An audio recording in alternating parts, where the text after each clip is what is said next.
मुबारक हो जम्मू कश्मीर की तमाम जनता को बहुत बहुत मुबारक हो। आप कह रहे होंगे कि आज मैं आपको किस बात की मुबारक दे रहा हूं।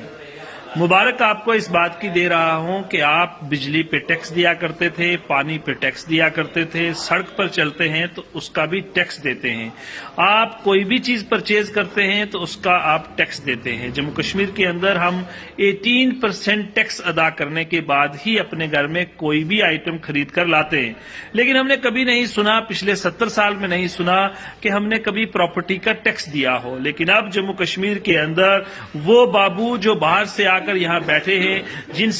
जिन्हें हमसे कोई प्यार मोहब्बत नहीं है, उन्होंने एक नया एसओ जारी किया है और उसमें कहा है कि हम तमाम म्युनिसिपल एरिया के अंदर एक प्रॉपर्टी टैक्स लागू करने जा रहे हैं। आप कह रहे होंगे कि मैं इस पे मुबारक क्यों दे रहा हूं, क्योंकि हम ही इस बात के जिम्मेवार हैं कि आज तक हम लोग यहाँ रह रहे हैं, लेकिन हमने अभी तक इन सरकारों को हम जिनको कोसते रहे उन्होंने कभी टैक्स नहीं लिया। लेकिन अब 1 अप्रैल से आप सब लोगों ने अपने मकानों की, अपनी कमर्शियल बिल्डिंग का टैक्स देना है, 5% रेजिडेंशियल का और 6% कमर्शियल का। इसलिए आप सबको मुबारक हो, क्योंकि इन लोगों को हमने ही अपने सर पर बैठा के रखा हुआ है और इसकी जिम्मेदार कोई और नहीं है बल्कि हम खुद हैं, क्योंकि हमने ये कभी नहीं कहा